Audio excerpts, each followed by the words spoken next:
क्या आप भी अपने दोस्तों की तरह परेशान हैं क्योंकि 31 जुलाई नज़दीक आ रहा है और आपने अभी तक अपना इनकम टैक्स रिटर्न फाइल नहीं किया है? आपके काफ़ी सारे दोस्त किसी सीए का हेल्प ले रहे हैं या किसी टैक्स एजेंसी का हेल्प ले रहे हैं। आप भी ये जरूर कर सकते हैं, बट अगर आप एक सैलरीड एम्प्लॉई है, आपका कोई मल्टीपल सोर्स ऑफ इनकम नहीं है और बहुत ही सिंप्लीफाइड इनकम है, तो ना तो आपको किसी सीए की ज़रूरत है, ना तो आपको किसी टैक्स एजेंसी की ज़रूरत है। आप घर बैठे बस 10 से 15 मिनट में ऑनलाइन अपना पूरा टैक्स रिटर्न फाइल कर सकते हैं, वो भी बिना किसी के सहारे, बिना किसी के मदद के। तो आज की वीडियो में हम लोग इसी के ऊपर डिटेल में चर्चा करेंगे, जानेंगे कि कैसे आप घर बैठे ऑनलाइन अपना टैक्स रिटर्न फाइल कर सकते हैं। और इसके लिए ना तो आपको सीए की ज़रूरत है, ना तो आपको किसी टैक्स एजेंसी की ज़रूरत है। तो वीडियो को आखिर तक जरूर देखिएगा ताकि आपसे कोई स्टेप्स छूट ना जाए, कुछ मिस ना हो जाए और आप जब टैक्स फाइल करें तो करेक्टली अपना टैक्स रिटर्न फाइल कर सके, कोई मिस्टेक ना करे। इसलिए वीडियो को आखिर तक जरूर देखिएगा। चलिए शुरू करते हैं।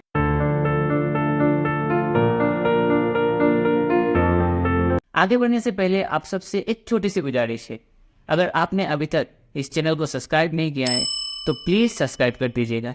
देखिए, आपके लिए सब्सक्रिप्शन तो फ्री है, पर हमारे लिए एक बहुत बड़ा मोटिवेशनल फैक्टर होता है, तो प्लीज़ वीडियो को जरूर सब्सक्राइब कर दीजिएगा। चलिए आगे बढ़ते हैं। सबसे पहले हम जानते हैं आखिर आईटीआर है क्या। देखिए, आईटीआर एक फॉर्म है जिसमें टैक्स पेयर अपना सारा डिटेल्स फिल करता है कि उनका कितना इनकम है, कितना टैक्स लायबिलिटी है जो टैक्स डिपार्टमेंट को उनको पे करना है। तो इसी को आईटीआर फॉर्म कहा जाता है।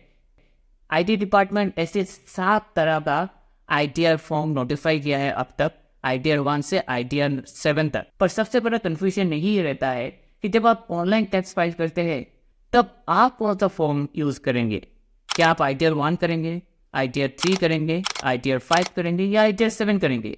यही सबसे बड़ा कंफ्यूजन होता है।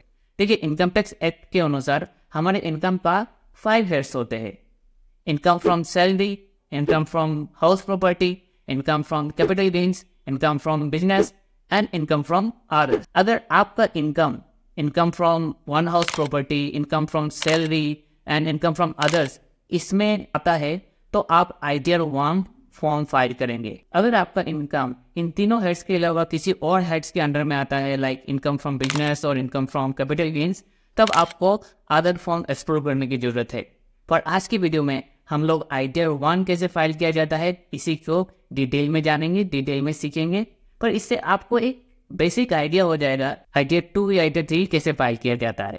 तो चलिए सीधा इनकम टैक्स के ऑफिशियल वेबसाइट में चलते हैं और स्टेप बाय स्टेप पूरा प्रोसेस को समझते हैं कि आप आईटीआर 1 कैसे फाइल कर सकते हैं। इसके लिए हमको जाना पड़ेगा incometax.gov.in की पोर्टल पे। इसका लिंक आपको डिस्क्रिप्शन बॉक्स में मिल जाएगा। आपके सामने इनकम टैक्स डिपार्टमेंट का ऑफिशियल वेबसाइट, इसके टॉप लेफ्ट कॉर्नर पे हम लोग देखेंगे individual.aqs, इसके अंदर में सैलरीड एम्प्लॉई, इसके अंदर में हम लोग देखेंगे returns and forms applicable to me. इसमें हम लोग क्लिक करेंगे तो हमारे सामने एक पेज ओपन होके आया है जिसमें जितने भी आईटीआर फॉर्म है, आईटीआर 1, आईटीआर 2, आईटीआर 4, इस तरह के जितने भी फॉर्म्स है सबका एक ओवरव्यू हमारे सामने आ चुका है कि कौन सा फॉर्म कौन से कंडीशन में किसके लिए एप्लीकेबल है। जो सबसे पहला है वो है आईटीआर 1, जिसको सहज कहा जाता है। ये किसके लिए एप्लीकेबल है? जिसका इनकम सैलरी से है या पेंशन से है या कोई इनकम वन हाउस प्रॉपर्टी से, like rental income. Others income में अगर इंटरेस्ट है, फैमिली पेंशन है, डिविडेंड है, डिविडेंड आप कभी कभार कुछ स्टॉक्स खरीदते जिससे कुछ डिविडेंड मिलता है,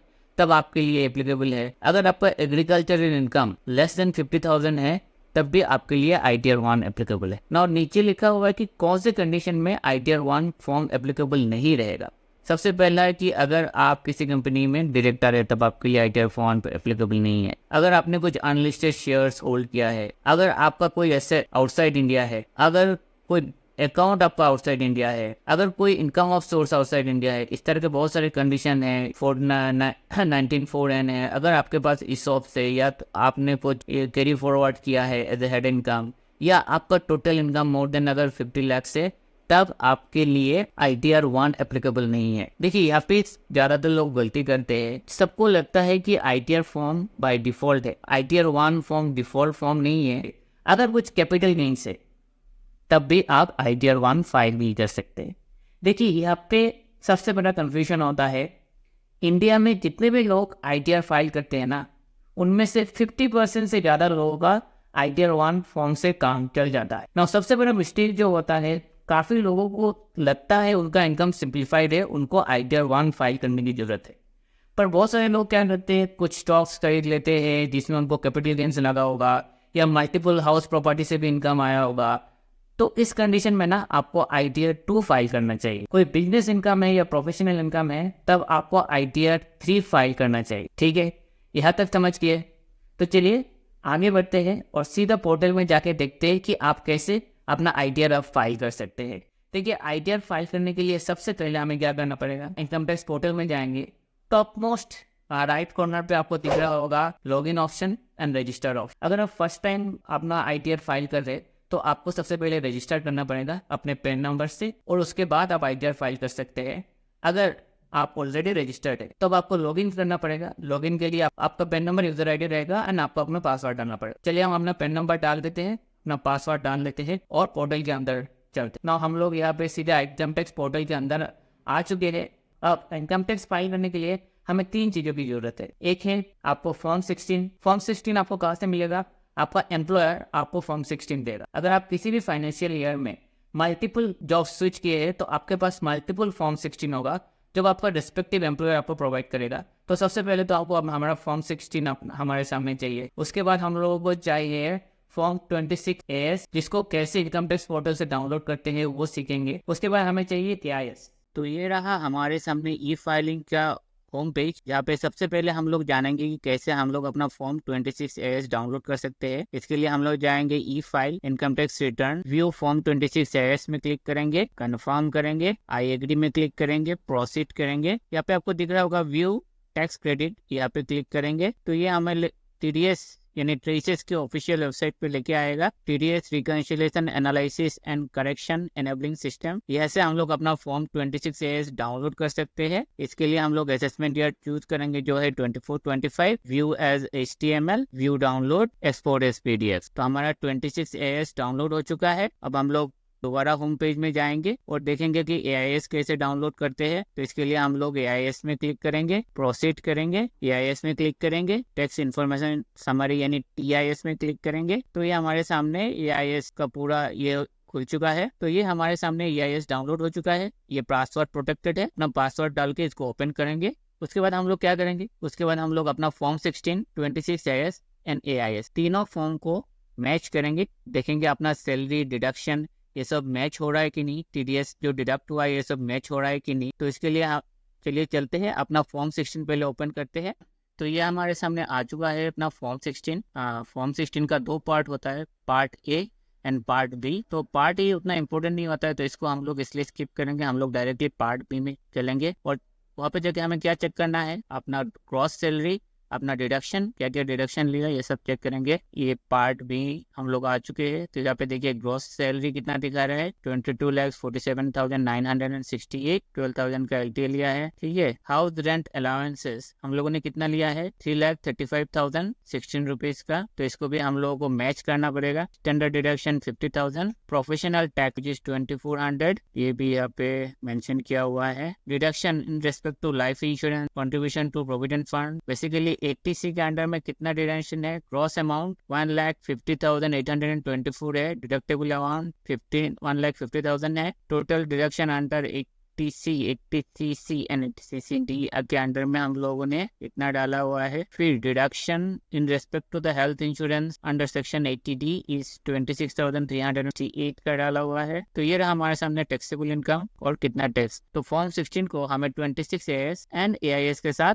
मैच करना पड़ेगा। तो चलिए 26AS ओपन करते हैं। तो ये रहा हमारे सामने 26AS। यहाँ पे आप देख रहे होंगे, यहाँ पे भी ग्रॉस सैलरी मैच कर रहा है which is 22,47,968। अब चलिए हम लोग AIS को ओपन करते हैं। तो AIS फॉर्म को भी अगर ओपन करेंगे तो अपना सैलरी मैच हो रहा है ऑलमोस्ट। और AIS फॉर्म में और क्या दिखता है, कुछ डिविडेंड अगर आपको मिला है तो ये दिखता है। Interest from the saving bank account ये भी यहाँ पे एक्यूमुलेट होता है। Sales of securities of units of mutual fund, अगर कुछ म्यूचुअल फंड आपने खरीदा बेचा ये सब यहाँ पे रिफ्लेक्ट होता है। And purchase of securities units in the mutual fund, ये सारे इन्फॉर्मेशन AIS में कैप्चर होता है। And last few years automatically यहाँ से डाटा फेच होता है आपके इनकम टैक्स पोर्टल पे। जब हम लोग इनकम टैक्स फाइल करने जाएंगे तो ऑटोमेटिकली हमें पता चल जाएगा, क्योंकि बहुत सारे चीज़ें ऑलरेडी प्री फिल्ड रहता है और वहाँ पे अगर आपको कुछ एडिट डिलीट करना है तो कर सकते हैं और कंफर्म कर सकते हैं। चलिए हम लोग सीधा चलते हैं इनकम टैक्स के ऑफिशियल साइट पे और हम लोग अभी टैक्स फाइलिंग शुरू करते हैं। तो चलिए टैक्स फाइलिंग शुरू करते हैं। या फिर आपको कॉर्नर पे दिख रहा होगा contact details update, bank account updates, अगर आपको चाहिए कर सकते हैं। हमारे केस में यह सब ऑलरेडी अपडेटेड है। तो सीधा सीधा हम लोग फाइलिंग में चलते हैं। सबसे ऊपर आपको असेसमेंट ईयर दिख रहा है विच इज़ 2024-25। करेक्ट है, बिकॉज लास्ट फाइनेंशियल ईयर था 23-24, इसलिए असेसमेंट ईयर होगा 24-25। हम लोगों ने कुछ ऑलरेडी फाइलिंग शुरू किया था, इसलिए इसको रिज्यूम नहीं करेंगे, हम लोग फाइल नाउ करेंगे। फ्रेशली फाइल करके आपको दिखाएंगे कि कैसे फाइल किया जाता है। असेसमेंट ईयर 24-25 है, ऑनलाइन हम लोगों ने लिया है। ठीक है, कंटिन्यू में क्लिक करेंगे, हम लोग स्टार्ट न्यू फाइलिंग में क्लिक करेंगे, इंडिविजुअल, ठीक है, कंटिन्यू करेंगे, ITR 1 फॉर्म सिलेक्ट करेंगे। ठीक है, प्रोसीड विद ITR 1 फॉर्म। देखिए यहाँ पे इनकम टैक्स फाइलिंग का 3 स्टेज है। सबसे नंबर 1 है validate your return and breakup. इसको सबसे पहले वैलिडेट करना है। कंफर्म योर रिटर्न समरी, इसको रिटर्न समरी इनको कंफर्म करना है आपको। And the verify and submit, तो फाइनल स्टेप जो है वो है वेरीफाई एंड सबमिट करना है। ठीक है, तो 3 स्टेजेस में है, बहुत आसान है, आप बहुत जल्दी कर पाएंगे। Let's get started। यहाँ पे आ रहा है कि are you filing the income tax return for any of the following reason. सबसे पहले है taxable income is more than the basic limit, यही रीजन है, यही हम लोगों का एप्लीकेबल रीजन है। तो इसमें क्लिक करेंगे, कंटिन्यू करेंगे। यहाँ पे आपके सामने एक मैसेज पॉपअप हुआ है जो एक्चुअली बता रहा है कि ये प्री फिल्ड फॉर्म है, डाटा आपके AIS एंड TIS से फेच किया गया है। तो अगर आपको कुछ एडिशन डिलीशन करना है तो आप कर सकते हैं, इसको चेंजेस कर सकते हैं। ठीक है, ओके करते हैं, आगे बढ़ते हैं। सबसे पहले आपको आपका पर्सनल इन्फॉर्मेशन वेरीफाई करना है, तो चलिए हम लोग पर्सनल इन्फॉर्मेशन वेरीफाई कर लेते हैं। ठीक है, करेक्ट है। यहाँ पे नेचर ऑफ एम्प्लॉयमेंट, इसमें अगर आप स्टेट गवर्नमेंट के एम्प्लॉई है, सेंट्रल गवर्नमेंट के एम्प्लॉई है तो ये सब चेंजेस कर सकते हैं। पब्लिक सेक्टर अंडरटेकिंग है तो चेंजेस कर सकते हैं। पेंशनर है तो चेंजेस कर सकते हैं। कॉर्पोरेट या प्राइवेट एम्प्लॉइज के लिए अदर ऑप्शन है, तो हम लोग अदर ऑप्शन के साथ जाएंगे। फाइलिंग सेक्शन कौन सा सेक्शन के अंडर आ रहा है? 139(1). बेसिकली अगर हम लोग ड्यू डेट से पहले फाइल करते हैं तो सेक्शन 139 डिफॉल्ट रहता है, तो ठीक है। उसके बाद इस साल से एक मेजर चेंज है, आपका न्यू रिजिम बाय डिफॉल्ट है। यहाँ पे देखिए, do you wish to exercise the option 11BAC6 of opting out the new tax regime. तो by default new tax regime है, अगर आपको ओल्ड टैक्स रिजिम के साथ जाना है तो आपको ये टिक करना है। ऑब्वियसली हम लोग ओल्ड टैक्स रिजिम के साथ जाना चाहेंगे क्योंकि हम लोगों ने बहुत डिडक्शंस एंड एग्जम्पशंस लिया हुआ है। और उसके बाद है बैंक डिटेल्स। मेरा यहाँ पे ऑलरेडी 2 अपडेटेड है, अगर आपका मल्टीपल है तो आप यहाँ पे अपडेट कर सकते हैं, पर आपको एक प्राइमरी अकाउंट रखना पड़ेगा जहाँ पे आपको अगर कोई रिटर्न्स बनता है तो आपको वहाँ पे आ जाएगा। ठीक है, उस अकाउंट में क्रेडिट हो जाए। कंफर्म करते हैं, आगे बढ़ते हैं। पर्सनल इन्फॉर्मेशन कंफर्म हो गया तो ग्रॉस इनकम इसमें क्लिक करते हैं। यहाँ पे लिखा है are you eligible to claim exemption, किसके लिए? Transfer, maintenance, uniform. No. Are you eligible to claim exemption special compensatory allowance, child education allowance, hostel allowance? No. Are you eligible to claim exemption in respect to the house rent allowance? Yes. हम लोगों ने form 16 में already house rent allowance लिए हुए, तो house rent allowance हम लोग लेंगे। कितना लिए थे? 3,35,016 रुपीज। ठीक है, इसको यस करेंगे। Are you eligible to exam leave and travel allowance? Yes, इसमें भी हम लोगों ने 12,000 लिया था। 2, 3। ठीक है, के बाद है are you eligible to claim any other exemption from the salary income? No. ठीक है, कंटिन्यू करेंगे। यहाँ पे देखिए ऑप्शंस आ गया है, income of the house property. अगर आपके पास कोई हाउस प्रॉपर्टी है जिससे आपको कुछ रेंटल इनकम आ रहा है, या तब आप यहाँ पे ऐड कर सकते हैं, ऐड करके प्रोसीड कर सकते हैं। हमारे केस में नहीं है तो इसको हम लोग स्किप करेंगे। Income from the other source, interest for income of the tax refund click कर देंगे। डिविडेंड इनकम में क्लिक कर देंगे। ठीक है, ग्रॉस टोटल इनकम इतना आ गया, कंफर्म करते हैं। नाउ आपका डिडक्शन, ये देखिए ग्रॉस टोटल इनकम डिडक्शन हम लोगों ने कुछ लिया है तो इसको यहाँ पे एडिट करेंगे। Are you eligible deduction for donation paid? No. 80 GC? No. 80 EU? No. 80 DD? No. Person with disability? Of course not. Scientific research? No. 80 GG भी नो है। हाँ, 80 CC यस है, इसमें हम लोगों ने इन्वेस्टमेंट किया है 1,50,000। ठीक है, 80 CC टू STCCD2 अगर आप नहीं। No. Payment made towards medical insurance? Yes. Are you eligible to claim? Yes, इसमें कहेंगे मेडिकल इंश्योरेंस के लिए। मेडिकल हम लोगों ने कितना लिया था, इसको भी नो। अच्छा, फिलहाल नो कर देते हैं। information available with the department we made payment right interest loan no कर देंगे. Are you eligible to claim deduction in rented bank account? No. Are you eligible to claim any other deduction? इसमें click कर देंगे, continue करेंगे. देखिए यहाँ पे आया है कि एज पर फॉर्म 16 हम लोगों ने 80D deduction in respect to health insurance premium लिया है, तो इसको हम लोग एडिट कर देंगे. कितना लिया है हम लोगों ने? 26,368 को कर देंगे. Whether any one of your parents is a senior citizen? Yes. Parents including senior citizen? Yes. Save कर देता हूँ. ठीक है, कंफर्म कर देता हूँ. टैक्स पेड, अब तक जितना टैक्स पेड किया है ये देख लेते हैं. सारा details it's all fetch from yes, सारा डिटेल्स है कितना टैक्स ऑलरेडी पेड है. तो ठीक है, डिटेल कंफर्म करते हैं. Now tax, total tax liability government को कितना देना है? एडिशनल 1,37,733. ठीक है,